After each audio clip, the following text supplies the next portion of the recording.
رمضان ہے مومنوں کے دل کا اجالا شان رمضان ہے سارے مہینوں سے ہے سارے مہینوں سے نرالا شان رمضان ہے مومنوں کے دل کا اجالا شان رمضان بسم اللہ الرحمن الرحیم مولا یا صلی وسلم دائماً ابدا علی حبیبک خیر الخلق کلہم۔ ناظرین اکرام، نعمت افطار کی خصوصی ٹرانسمیشن براہ راست آپ دیکھ رہے ہیں ARYQ TV کے لاہور اسٹوڈیو سے، اور میں ہوں آپ کا میزبان ڈاکٹر سرور حسین نقشبندی۔ حمد سے آغاز کرتے ہیں اور حمد کے چند اشعار آپ کی خدمت میں پیش کرتے ہوئے پروگرام کو آگے بڑھاتے ہیں کہ بحر غم سے نکالنے والے، بحر غم سے نکالنے والے، ہر مصیبت کو ٹالنے والے، ہر مصیبت کو ٹالنے والے، ہم کو ہر دم پناہ میں رکھنا، ہم کو ہر دم پناہ میں رکھنا، سب جہانوں کو پالنے والے، سب جہانوں کو پالنے والے، میرے سجدوں میں زندگی بھر دے، میرے سجدوں میں زندگی بھر دے، جان پتھر میں ڈالنے والے، میرے سجدوں میں زندگی بھر دے، جان پتھر میں ڈالنے والے، لڑکھڑانا سرشت ہے میری، لڑکھڑانا سرشت ہے میری، ہر قدم پر سنبھالنے والے، ہر قدم پر سنبھالنے والے، میرے لفظوں کو رفتیں دے کر حرف مدحت میں ڈھالنے والے، میرے لفظوں کو رفتیں دے کر حرف مدحت میں ڈھالنے والے، فرد عصیاں کے گھپ اندھیروں میں دل کا رستہ اجالنے والے، فرد عصیاں کے گھپ اندھیروں میں دل کا رستہ اجالنے والے، شکر تیرا کروں تو کیسے کروں، شکر تیرا کروں تو کیسے کروں، اے بھنور سے اچھالنے والے، شکر تیرا کروں تو کیسے کروں، اے بھنور سے اچھالنے والے، چشم سرور میں اپنی رحمت کے گرم چشمے ابالنے والے، بحر غم سے نکالنے والے، ہر مصیبت کو ٹالنے والے۔ اللہ کی اس حمد کے اشعار کے ساتھ پروگرام کا موضوع اور مہمانوں کے تعارف کی طرف چلتے ہیں۔ آج ہمارا موضوع ہے قرآن اور تصور دین۔ دین کی اہمیت کیا ہے، اس کے تقاضے کیا ہیں، یہ کس طرح سے انسان کی زندگی کے ساتھ منسلک ہوتا ہے، کون کون سے زاویے انسان کی زندگی کے اس کے ساتھ محیط ہوتا ہے، اور یہ انسان کی پوری زندگی پر دین کا جو تصور ہے وہ محیط ہے۔ اس پہ انشاءاللہ ہم اپنے مہمانوں سے گفتگو کریں گے، بات کریں گے۔ ہماری خوش بختی ہے کہ ہماری رہنمائی کے لیے روزانہ تشریف فرما ہوتے ہیں جناب مفتی محمد رمضان سیالوی صاحب، خطیب جامع مسجد داتا دربار۔ السلام علیکم جناب۔ بہت اچھا کمبینیشن ماشاءاللہ پہنا ہوا، بہت شکریہ آپ کی مہربانی، ہمیشہ ہی اچھا ہوتا ہے لیکن آج اور زیادہ ماشاءاللہ اچھا لگ رہا ہے۔ جناب قاری محمد یونس قادری صاحب ہمارے ARYQ TV کے بہت ہی محترم اور معتبر میزبان، اور اس پروگرام میں ہمارے ساتھ بطور اسکالر تشریف فرما ہوتے ہیں، اور کلر ہمیشہ یہ بھی کھلتے ہوئے پہنتے ہیں، اور آج بھی ماشاءاللہ بہت کیمرہ کیچنگ کلر آپ نے پہنا۔ خوش آمدید جناب، بہت شکریہ جناب۔ اور تشریف فرما ہے ہمارے ساتھ ڈاکٹر حافظ عرفان اللہ سیفی صاحب، خوش آمدید کہتے ہیں ڈاکٹر صاحب آپ کو۔ آپ بھی اپنے روایتی کلر میں واپس آ گئے ہیں ایک دن کی کلر کمبینیشن کے بعد، لیکن اچھا لگتا ہے آپ کو ماشاءاللہ یہ بھی؟ جی ہاں، جی ہاں، بالکل ایسا ہی ہے جی۔ جڑا مالا سے ملک ممتاز محترم معروف ثنا خان جناب محمد قاسم حسان تشریف لائے ہیں، آپ کو بھی خوش آمدید کہتے ہیں، اور بسم اللہ گزارش ہے کلام عطا فرمائیے۔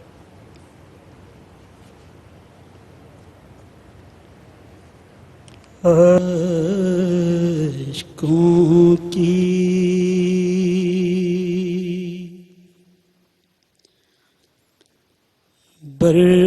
برسات ہوئی،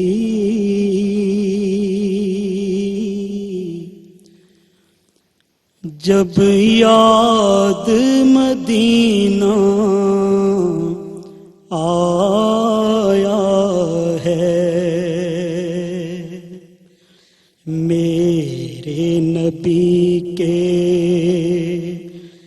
در کی گدائی،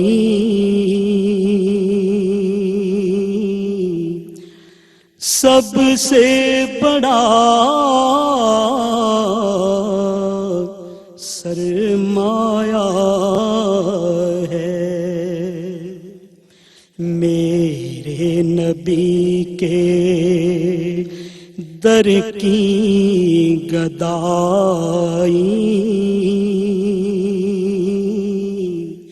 سب سے بڑا سرمایہ ہے آپ کے در پر آنے والے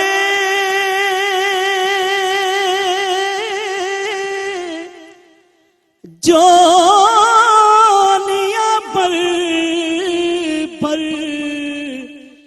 جاتے ہیں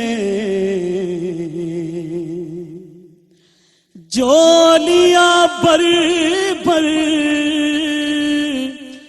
جاتے ہیں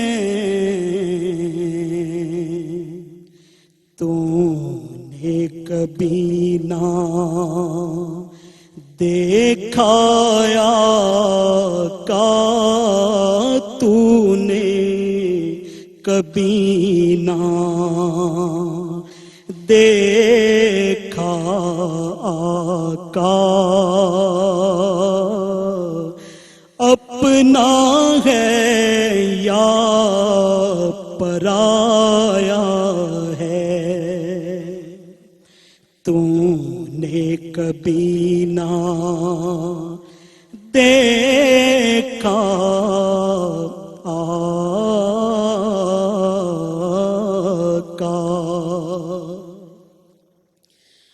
گزر رہی ہے رات مسلسل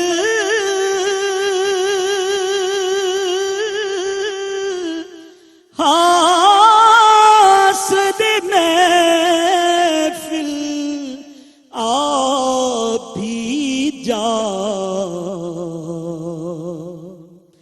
شام پائی کر شام نہ آئے بن شاموں شام نہ بھاوے شام ویلے واجہ شام نو مارا جندی شام نو شام کر لاوے آجا شاما ہن پہ گئیاں شاما آجا شاما ہن پہ گئیاں شاما گر پنچھی وی مڑیا ہے او رات میراج دی جان میاں جس شام نو شام گھر آئے گزر رہی ہے رات مسلسل گزر رہی ہے گزر رہی ہے رات مسلسل حاصل محفل آپ بھی جا تیری خاطر کیا سبحان اللہ سبحان اللہ ماشاءاللہ ماشاءاللہ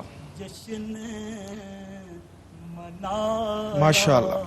اچھا جی، قرآن اور تصور دین مفتی صاحب آج ہمارا موضوع ہے اور بہت خوبصورت کلام ابھی عطا فرما رہے تھے.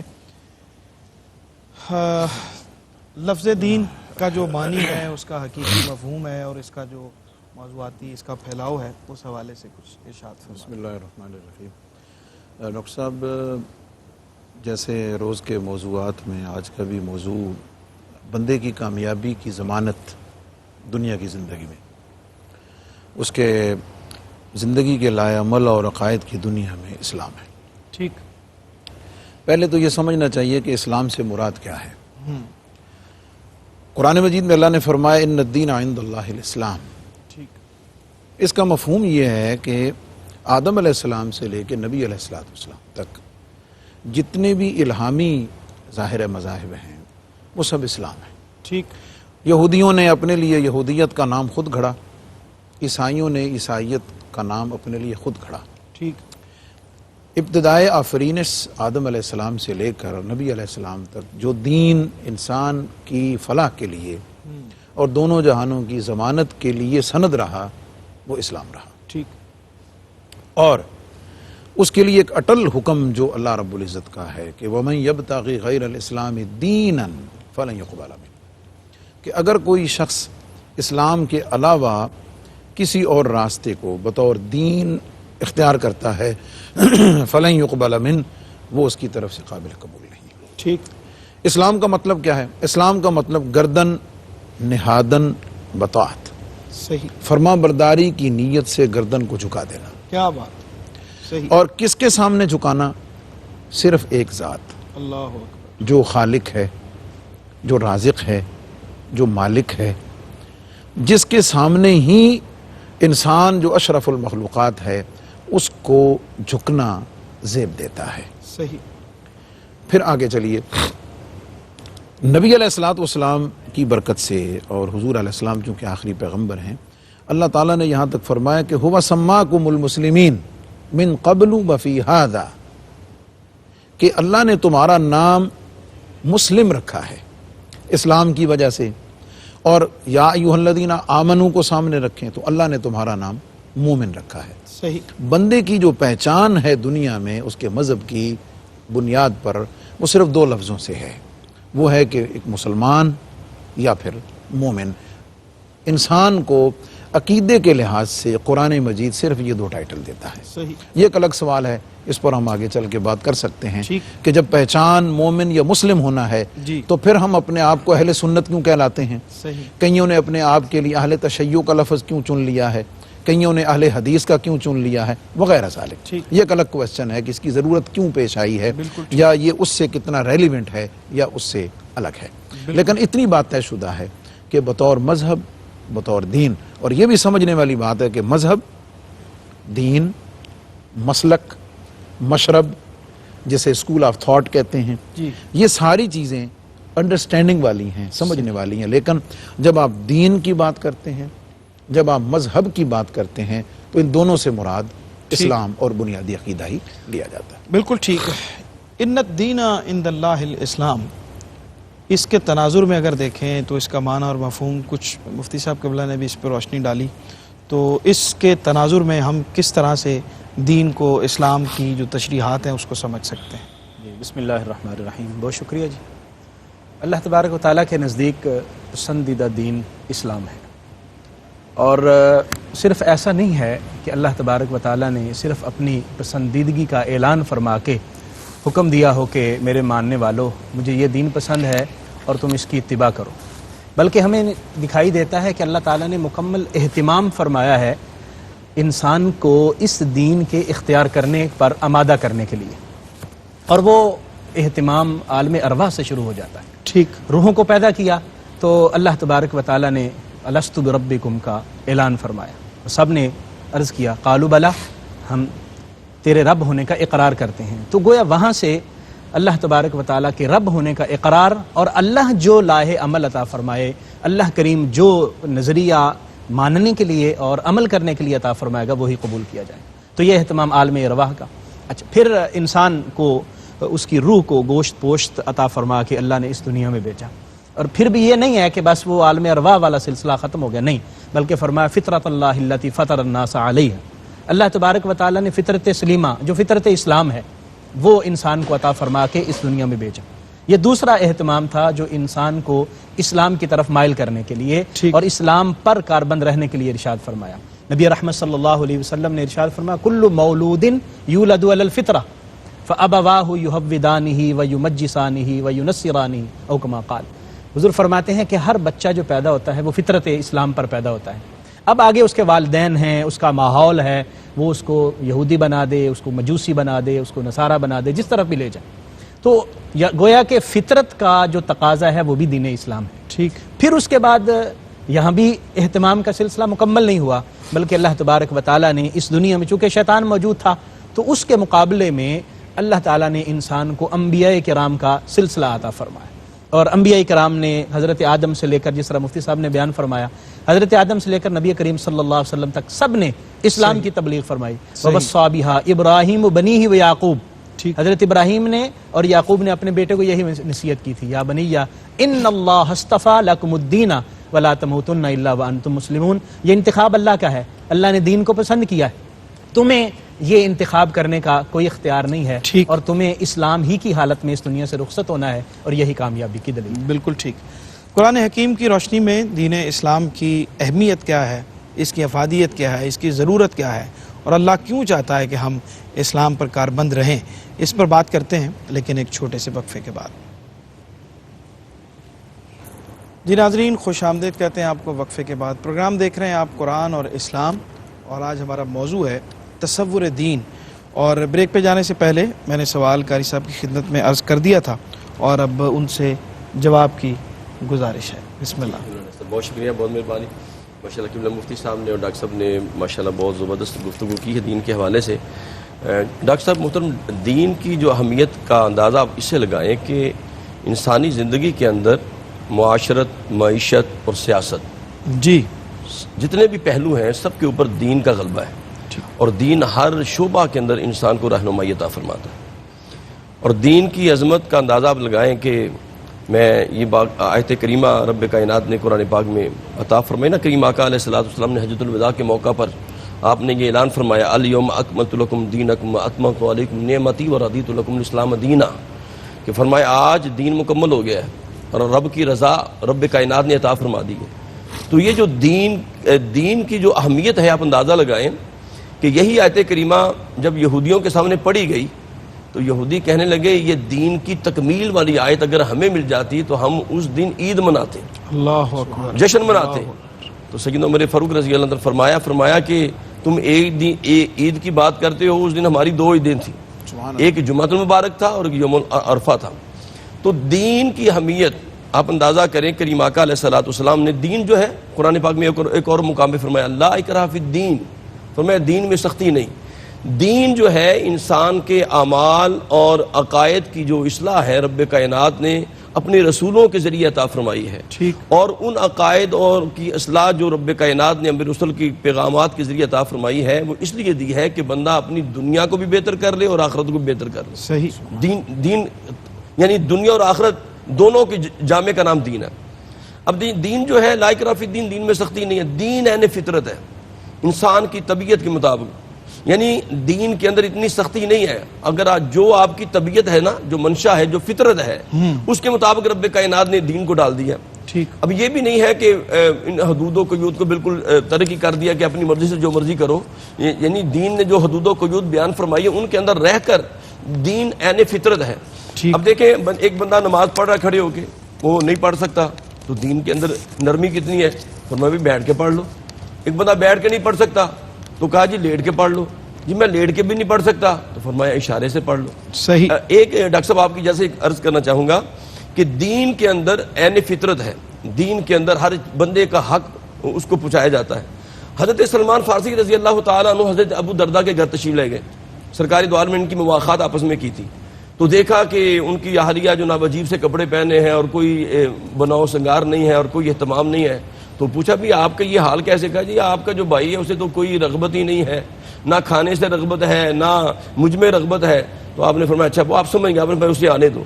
تو آپ ابو درداء جب تشریف لائے تو آپ نے رات ہوئی تو وہ ساری رات عبادت کرتے تھے، تو حضرت سلمان فارسی نے فرمایا نہیں آج میرے ساتھ ہی تو نہیں عبادت کرنی، ساری رات اسے لٹائے رکھا، تہجد کا وقت آیا تو آپ نے نماز کے لیے کھڑے ہو گئے، روزہ بھی نہ رکھنے دیا۔ مختصر یہ کہ جب سرکار دو عالم کی بارگاہ میں حاضر ہوئے تو سلمان فارسی نے یہ خود واقعہ بیان کر دیا کہ یا رسول اللہ، ایک بندہ ساری رات عبادت کرتا ہے اور کسی کا حق ادا نہیں کرتا، سارا دن روزہ رکھتا ہے اور آئلی زندگی کے حوالے سے اس کے حقوق کا تحفظ کرتا ہے، تو سرکار دو عالم نے فرمایا میں سب سے زیادہ اللہ سے ڈرنے والا ہوں، سب سے زیادہ عبادت کرنے والا ہوں، میں نکاح بھی کرتا ہوں، سرکار دو عالم میں روزہ رکھتا بھی ہوں، روزہ ترک بھی کرتا ہوں۔ تو دین جو ہے بڑا سہل ہے۔ بالکل ٹھیک۔ اچھا مفتی صاحب، تعلیمات بنیادی جب دین اسلام کے دائرے میں داخل ہو جاتا ہے بندہ، تو اس کی کیا رولز اینڈ ریگولیشنز ہیں جو ایک انسان کے اوپر لاگو ہوتے ہیں، اس کے حوالے سے رہنمائی فرمائیے۔ جی ڈاکٹر صاحب، یہ ریپیٹ کرتا ہوں، میں دوبارہ پہلے بھی ایک دفعہ کہا تھا کہ اقبال نے کہا کہ چومی گویم مسلمانم بلرزم دانم مشکلات لا الارہ۔ کیا بات۔ اسلام کو قبول کرنے کا مطلب سب سے پہلا یہ ہے کہ اب تیری نفسانی اور ذاتی جو پسند ناپسند ہے وہ ختم ہو گئی۔ اپنی مرضی کو ختم کر دینے کا نام۔ گردن نہادن بطاعت کا مطلب یہ ہے کہ اب یہ نہیں ہوگا کہ تجھے کیا پسند ہے، تو نے یہ دیکھنا ہے کہ تیرے رب کو کیا پسند۔ کیا بات۔ یہ نہیں دیکھنا کہ تجھے کیا اچھا لگتا ہے، صحیح۔ یہ دیکھنا ہے کہ تیرے رب کو کیا اچھا لگتا ہے۔ واہ۔ یہ اس کی روح اور اس کی بنیادی اسپرٹ ہے۔ اس کو کلیئر ہونا ضروری ہے۔ لا اکراہ فی الدین، دین میں جبر نہیں، یہ مطلب اس آیت کا بالکل نہیں ہے۔ صحیح۔ لا اکراہ فی الدین کا مطلب ہے کہ دین کے قبول کرنے میں جبر نہیں ہے۔ صحیح۔ آپ کسی کو زبردستی مسلمان نہیں کر سکتے، ٹھیک۔ بائی فورس آپ اس کو کلمہ نہیں پڑھا سکتے۔ یہ اس کا بیک گراؤنڈ ہے اس پوری آیت کا۔ صحیح۔ ورنہ اسلام میں سختی تو ہے، سختی ہی پابندیاں ہے، ہیں، مسلسل سختی ہے۔ یہ جو حدود کا نظام ہے شریعت میں، مختلف امور پر شرعی احکامات شرعی ہیں، احکامات کا جو نفاذ ہے، اسلامی نظام کا جو نفاذ ہے، نظام مصطفیٰ کا جو نفاذ ہے، خود اپنے آپ کو بہت ساری پسند کی چیزوں سے اس لیے روکنا کہ اللہ نے منع کیا ہوا ہے، یہ سختی تو ہے۔ ہاں، جب آپ اسلام کے دامن میں آ جاتے ہیں، اس کو قبول کر لیتے ہیں، پھر اسلام آپ کی رعایت کرتا ہے کہ آپ ماننے کے بعد جس کیفیت میں ہوتے ہیں، اسلام آپ کو اس لیول پہ ایڈجسٹ کر لیتا ہے۔ واہ واہ واہ۔ یہ دونوں چیزیں الگ الگ ہیں، ٹھیک ٹھیک۔ یہ بالکل سیپریٹ ہیں۔ اور اب یہ تو رخصت ہے کہ آپ کھڑے ہو کے نہیں پڑھ سکتے، بیٹھ کے پڑھ لیں، بیٹھ کے نہیں پڑھ سکتے لیٹ کے پڑھ لیں، لیکن یہ رخصت نہیں ہے کہ آپ پڑھیں ہی نہ۔ پڑھے نا، صحیح۔ یہاں سختی ہوگی، یہ سختی ہے، بالکل۔ یہاں پہ آپ کو پوچھا جائے گا کہ سب سے پہلے قیامت والے دن حساب ہی آپ سے نماز کا ہونا ہے۔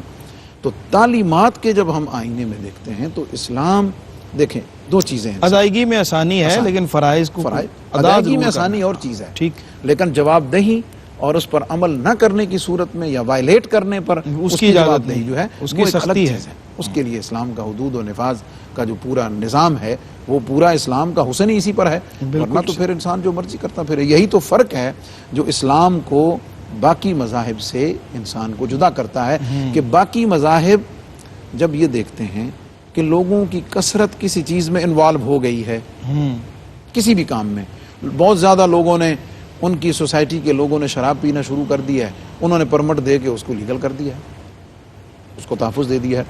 ہم جنس پرستی جو ہے اس کو انہوں نے قانون بنا دیا۔ یہ اسلام میں یہ نہیں ہے ٹھیک کہ تم جو پسند کرو گے وہ قانون بنے گا، نہیں، جو قانون اللہ نے قرآن اور سنت کی صورت میں دے دیا ہے تمہیں وہ پسند کرنا پڑے گا، وہ پسند اختیار کرنا پڑے گا، اختیار کرنا پڑے گا۔ اور ظاہری سی بات ہے، دیکھیں ایک انسان کا ظاہر ہے، ایک انسان کا باطن ہے، ایک انسان کے اندر کی دنیا عقیدے کی دنیا ہے، انسان کا فیتھ ہے، انسان کا باطن ہے، ایک اس کا ظاہر اور اس کا عمل ہے۔ دین کامل و اکمل اسلام اس لیے ہے کہ باقی جتنے فلاسفرز، باقی جتنے نظریات، باقی جتنی تحریکیں، باقی جتنے سسٹمز انسان کے لیے انٹروڈیوس کروائے گئے، وہ سوشلزم ہو، وہ کمیونزم ہو، وہ کوئی بھی نظام ایسا ہو، وہ انسان کی جو ایک جزوی کامیابی ہے نا، ٹھیک، ان پارٹ، اس کے لیے تو کہیں نہ کہیں بینیفیشل ہے، لیکن ایز اے ہول پوری لائف ایک ایسی سسٹم، ایک ایسا نظام کہ جو انسان کے باطن کو بھی منور کرے، جو انسان کے باطن کو بھی مضبوط کرے، اس کے ایمان اور عقیدے کی دنیا کو بھی اجلا ستھرا کر دے، اور اس کے ظاہر کو بھی ٹھیک کر دے، اور اس کے ظاہر کو بھی اجلا اور دوسروں کے لیے نفع بخش کر دے۔ یہ دونوں چیزیں مکمل طریقے سے دنیا میں آدم علیہ السلام سے لے کے نبی علیہ السلام تک اور قیامت تک کے لیے اسلام کے سوا، قرآن اور دین اسلام کے سوا کسی اور نظریے میں، کسی اور تھاٹ میں، کسی اور فلاسفر میں، کسی اور چیز میں نہیں مل سکتی. اس لیے انسان کے لیے الٹیمیٹلی جو راہ فلاح ہے وہ اللہ نے اسلام. بالکل ٹھیک. مفتی صاحب نے بھی اشارہ کر دیا اور میں چاہوں گا کہ اس کو مزید تھوڑا سا ہمارے جو ناظرین ہیں ان تک یہ پیغام پہنچ جائے کہ دین اسلام کی وہ کون سی خصوصیات ہیں، وہ کون سی خوبیاں ہیں کہ جن کو اختیار کرنے سے ممتاز ہو جاتا ہے دیگر مذاہب سے انسان، اور قرآن کریم ان خصوصیات کا خاص طور پہ ذکر کرتا ہے. جی قبلہ مفتی صاحب نے کچھ چیزیں ارشاد فرمائی ہیں. دیکھیے کوئی بھی نظریہ ہے، کوئی بھی عقیدہ ہے، اس کے پروان چڑھنے کے لیے یا اس کی خوبیوں کو پہچاننے کے لیے ہم بنیادی طور پر 3 چیزوں کی طرف دیکھتے ہیں. ایک تو اس کو دیکھنے کے لیے اس کا دستور ہمیں تحریری شکل میں ریٹن شیپ کے اندر موجود ہونا چاہیے تاکہ ہم اس نظریے کو دیکھ سکیں کہ وہ کیسا ہے. صحیح. پھر اس کا ماقبل اور ما بعد اس کو ملا کے دیکھا جا سکے کہ اس کی کیا صورتحال ہے. دوسری چیز یہ ہے کہ وہ جو نظریہ ہے یا عقیدہ ہے وہ صرف فلسفیانہ موشگافیاں نہ ہو، ٹھیک، ادق نظریات پر مشتمل نہ ہو کہ جس کی گتھیوں کو سلجھاتے ہوئے آدمی سارا عمر گزار دے. اور تیسری بات یہ ہے کہ ان نظریات پر کوئی عملی حیثیت بھی ہمیں نظر آئے، عملی شخصیات نظر آئیں جس کو دیکھ کے ان نظریات کو سمجھنا اور اپنانا آسان ہوتا ہے. صحیح. اور اسلام ان تینوں خوبیوں سے مالا مال ہے. صحیح. اور اسلام نے ان خوبیوں کو بیان بھی فرمایا اور تمام دیگر خوبیوں کو اگر ہم سامنے رکھیں تو اسلام ہمیں ان پر پورا اترتا نظر آتا ہے. اسلام تحتیری طور پر ہمیں قرآن مجید فرقان حمید کی صورت میں اس کا دستور موجود ہے، اس کی تشریح نبی رحمت صلی اللہ علیہ وسلم کے ارشادات عالیہ کی صورت میں موجود ہیں، اور پھر قرآن نے جو باتیں کی ہیں، اسلام نے جو باتیں کی ہیں وہ بالکل قابل عمل ہیں. کوئی ایسی چیز نہیں ہے جو آپ کہہ سکتے ہیں کہ یہ نہیں، یہ انسان کے لیے قابل عمل نہیں ہے. تمام چیزیں قابل عمل ہیں، اور پھر اس کا نمونہ عمل نبی رحمت صلی اللہ علیہ وآلہ وسلم کی صورت میں اور پھر حضور کے تربیت یافتہ صحابہ کرام کی صورت میں ہمارے سامنے موجود ہے کہ جنہوں نے زندگیاں گزار کے ان اصول اور ان ضوابط اور ان قوانین کو اپنی زندگیوں میں ڈال کے بتایا کہ یہ وہ نظریہ ہے جس پر ہماری زندگی انحصار کرتی ہے، اور خوبصورت اور کامیابی سے انہوں نے اس دنیا کو بتایا بھی، سکھایا بھی، اور دنیا پر کامیابی سے حکومت بھی کی. ٹھیک. اس کا مطلب یہ ہوا کہ اسلام وہ تمام جو سائنٹیفک طور پر ہم دیکھیں، لاجیکلی ہم دیکھیں تو ان تمام خوبیوں سے مرصع ہے، تمام خوبیاں اس میں موجود ہیں جو ایک باقاعدہ دین میں ہونی چاہیے یا کسی نظریہ حیات میں ہونی چاہیے. اس لیے کسی شخص اور قابل یعنی سمجھدار اور قابل فہم شخص کے لیے یہ ممکن نہیں ہے کہ وہ اسلامی تعلیمات کو جھٹلا سکے، بلکہ اس کے لیے یہی راہ رہ جاتا ہے کہ وہ اس پر عمل کرے. بالکل ٹھیک. قاری صاحب کیا فرماتے ہیں بحیثیت مجموعی جو ہم نے گفتگو کی ہے اس پہ آپ بھی اپنی ڈاکٹر قبلہ دین کے حوالے سے جو میں نے ابتدائی گفتگو کی تھی اور اس میں نے ایک جملہ بولا تھا حدود و قیود کا. ٹھیک ہے. کہ حدود و قیود کے ساتھ اس کا معنی یہ نہیں ہے کہ جناب ہم ہر چیز اپنی نفسانی خواہشات کے مطابق کریں. وہ تو حدود و قیود جو قرآن نے لگا دی ہے، قرآن نے کہہ دیا یا ایھا الذین آمنوا لا تتخذوا اليہود والنصارى بعضهم اولیاء بعض، یہ آپس میں دوست ہیں لیکن تم اس سے دوستی نہ کرو، یہ تمہارے کبھی دوست نہیں ہو سکتے. جو دین کی حدود و قیود ہیں ان کے ساتھ، لیکن سرکار دو عالم نے فرمایا کہ دین میں آسانی ہے. اللہ پاک تمہارے لیے آسانی پیدا کرتا ہے، اللہ پاک تمہارے لیے مشکل پیدا نہیں کرتا. اب دیکھیے اس کی مثال میں آپ کو دیتا ہوں. سرکار دو عالم صلی اللہ علیہ وسلم کو پتہ چلا ایک شخص ہے کہ وہ نماز پڑھتا ہے، بڑی طویل نماز پڑھتا ہے. لوگوں نے شکایت کر دی، بڑی لمبی قرات کرتا ہے. سرکار دو عالم نے، حضرت انس کہتے ہیں سرکار غضب میں آ گئے کہ آسانی پیدا کرو، مشکل پیدا نہ کرو، یعنی غضب کے الفاظ ہیں حدیث پاک کے اندر. تو سرکار دو عالم نے فرمایا کہ مختصر قرات کرو جتنی اس کا حق بنتا ہے. اب دیکھیں کریم آقا علیہ السلام نے دین کے اندر اس قدر محبت ہے، اس قدر پیار ہے. ایک شخص آیا دربار مصطفیٰ میں، اس نے کہا جی میں مسلمان ہوں گا لیکن میری ایک شرط ہے. ایک شرط ہے. کیا شرط ہے جی؟ میں بس ایک نماز پڑھوں گا، میں 2 نمازیں پڑھوں گا. آج کا کوئی مفتی نہیں کہہ سکتا کہ جناب کوئی بڑے سے بڑا مفتی اعظم بھی ہو تو وہ یہ نہیں کہہ سکتا بھی تو 2 پڑھ لے. نہیں، اختیارات مصطفیٰ ہے. اور آپ کی وہ نعت بھی ماشاءاللہ جو اختیارات مصطفیٰ بھی آپ نے لکھی، تو جناب سرکار نازی صاحب کی ہے وہ، میں نے اچھا پڑھی وہ ہے۔ آپ سے میں نے سنی الحمدللہ، تو وہ کریم آقا علیہ السلام نے اسے اجازت دے دی، کیونکہ نگاہ مصطفیٰ دیکھ رہی تھی، آئے تو صحیح ایک مرتبہ، جب یہ میری بارگاہ میں آئے گا انشاءاللہ پھر نور داخل ہو جائے گا، اور پھر انشاءاللہ 5 نمازیں کیا، پھر یہ تہجد بھی نہیں چھوڑے گا، پھر یہ اشراق بھی نہیں چھوڑے گا، پھر یہ چاشت بھی نہیں چھوڑے گا، پھر یہ اوابین بھی نہیں چھوڑے گا۔ تو دین لوگوں کے لیے آسانی پیدا کرتا ہے، مشکل پیدا نہیں کرتا۔ بالکل ٹھیک، بالکل ٹھیک۔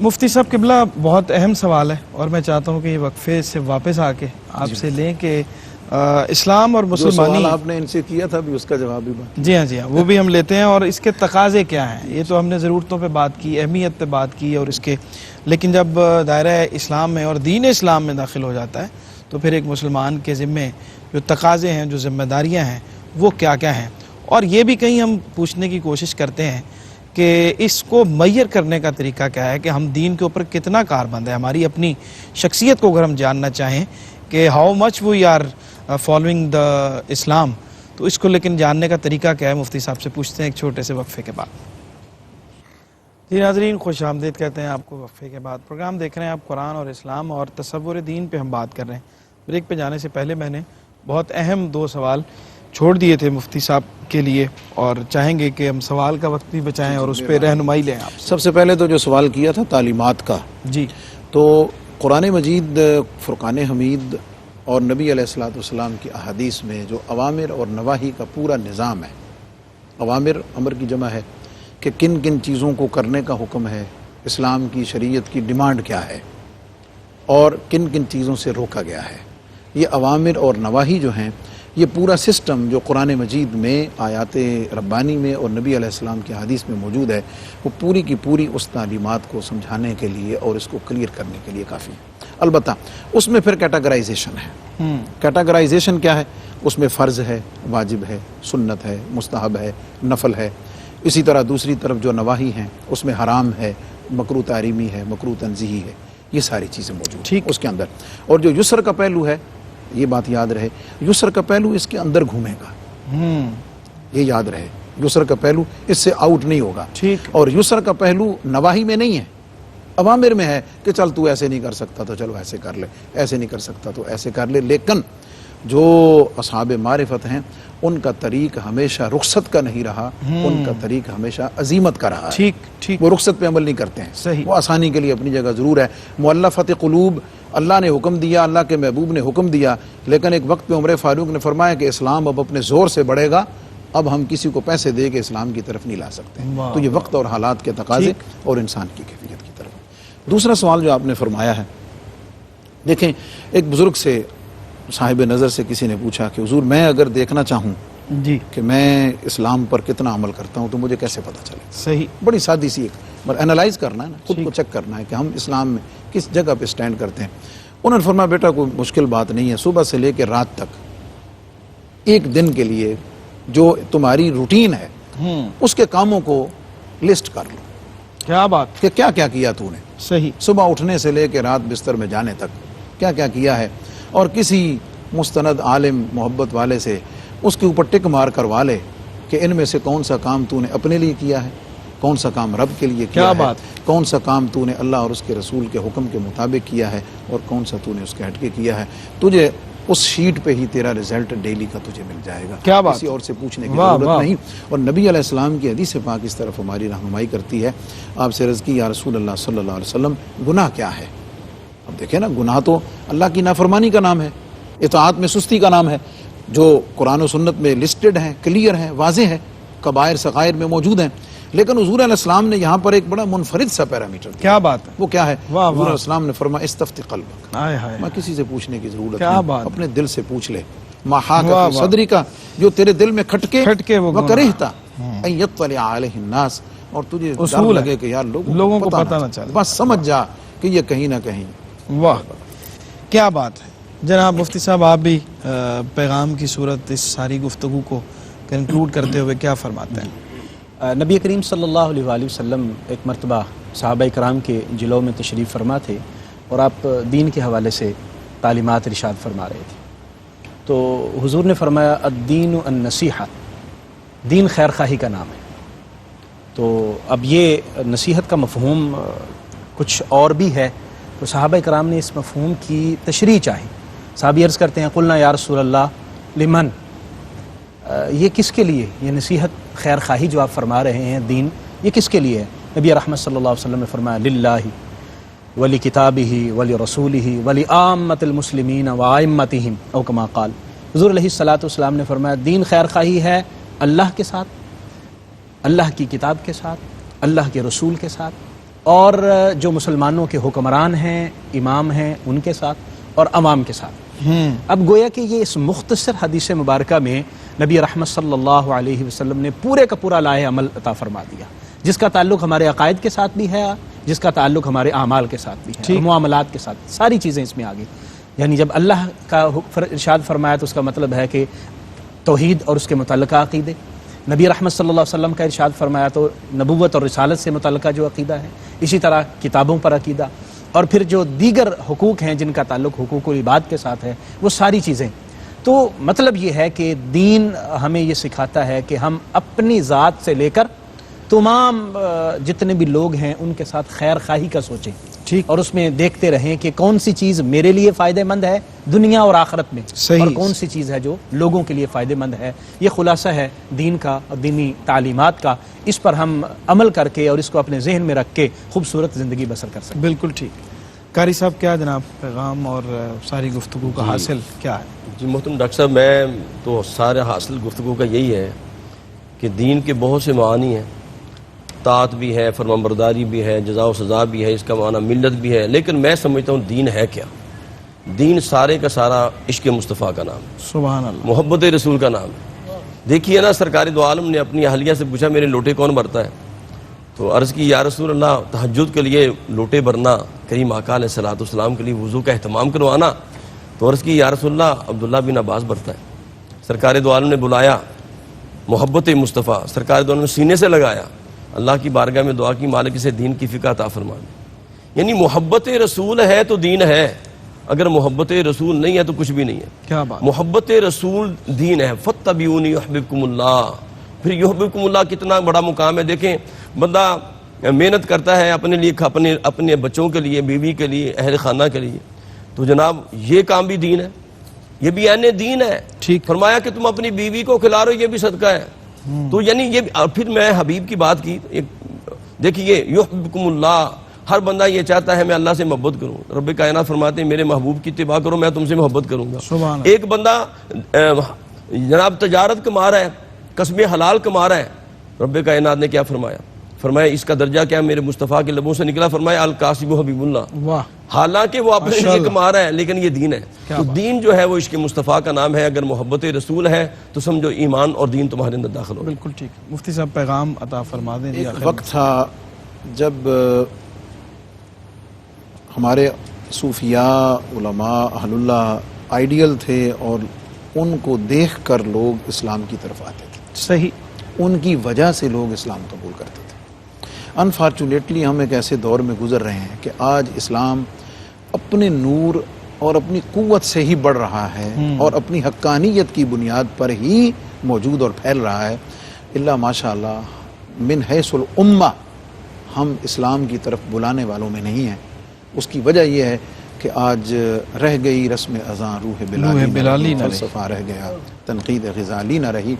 آج ضرورت اس امر کی ہے کہ ہم سب اپنی اپنی جگہ، جہاں جس جگہ پر کوئی بھی ہے، بلا تفریق مناسب، ہمیں چاہیے کہ ہم کم از کم اگر ہم اپنے عمل سے کسی کو اسلام کے قریب نہیں نہ کر سکتے تو کم از کم ہم اتنی کوشش دور ضرور کرنے کا کریں بھی باعث نہ کہ بنے، ہم اسلام سے دور کرنے کا باعث نہ بنے، صحیح، اور کوئی ایسا عمل، کوئی ایسا فعل ہماری سے صادر نہ ہو کہ جو کسی کے ایمان یا اسلام سے دوری کا سبب بنے۔ بالکل ٹھیک۔ بہت شکریہ جناب مفتی محمد رمضان سیالوی صاحب، جناب قاری محمد یونس قادری صاحب، آپ کا بہت شکریہ، جناب ڈاکٹر حافظ عرفان اللہ سیفی صاحب، آپ کا بہت شکریہ، جناب محمد قاسم حسان صاحب جڑا والا سے آپ تشریف لائے، آپ کا بہت شکریہ۔ ابھی کلام ہم آپ سے لیتے ہیں، اور سلسلہ انتخاب کلام میں آج جناب مظفر وارسی رحمۃ اللہ علیہ کا بہت ہی شورافا کلام، مجھے بھی اقبال نوری صاحب نے جی کے لیے آپ کو خاص طور پہ اچھا سلام اور محبتوں کا، اور ڈاکٹریٹ کرنے پر خصوصی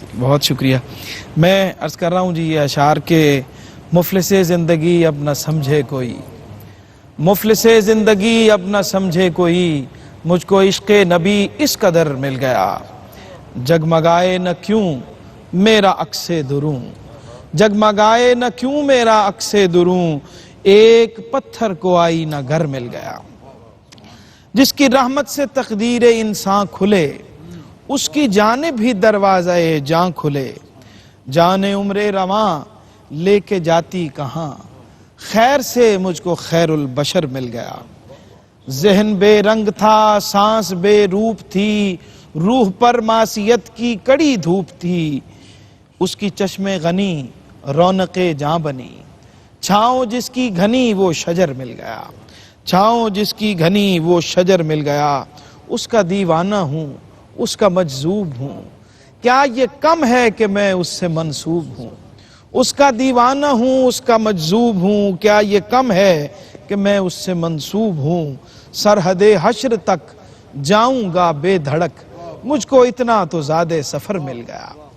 اور جب سے مجھ پر ہوا مصطفیٰ کا کرم، بن گیا دل مظفر چراغ حرم. زندگی پھر رہی تھی بھٹکتی ہوئی، میری خانہ بدوشی کو گھر مل گیا. مفلس زندگی اب نہ سمجھے کوئی، مجھ کو عشق نبی اس قدر مل گیا. کل تک کے لیے اجازت دیجیے، انشاءاللہ آپ سے ملاقات ہوگی اور ہماری یہ نشریات کراچی اسٹوڈیو سے جاری رہیں گی. کلام شامل کرتے ہیں جناب محمد قاسم حسان صاحب. غلام حشر میں جب سید الورا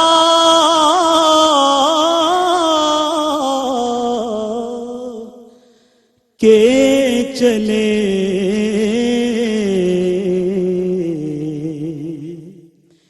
غلام حشر میں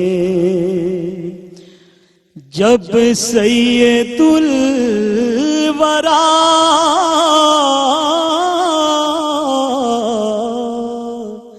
کے چلے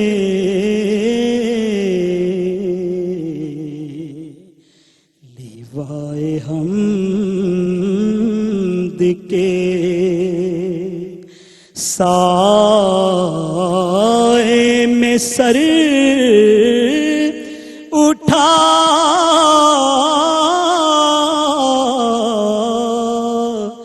کے چلے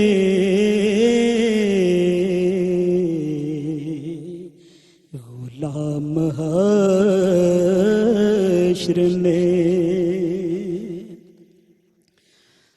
یہ کس کا شہر قریب آ رہا ہے، دیکھو تو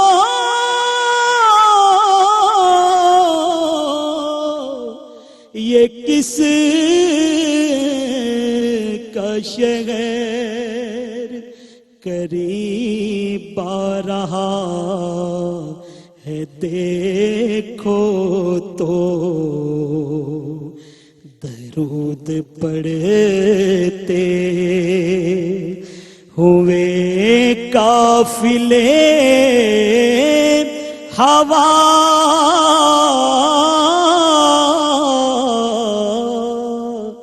کے چلے غلام حشر میں. نظر بال میں پاکیزگی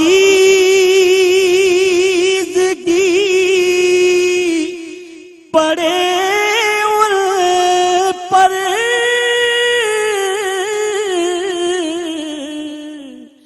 نظر بال میں پاکیزگی پڑے ان پر مسافران لحد اس لیے نہا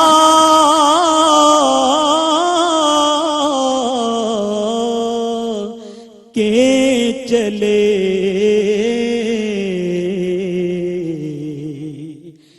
غلام حشر میں نصیر ان کے سوا کون ہے رسول ایسا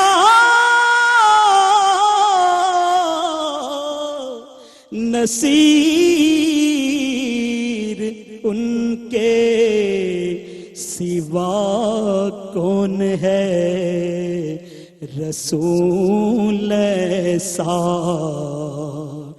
جو بخشوانے پہ آئے تو بخشوا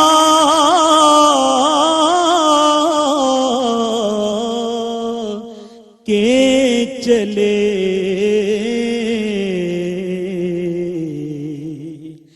غلام حشر میں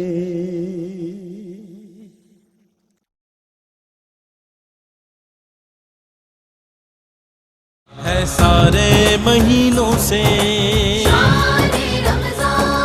ہے سارے مہینوں سے نرالا شان رمضان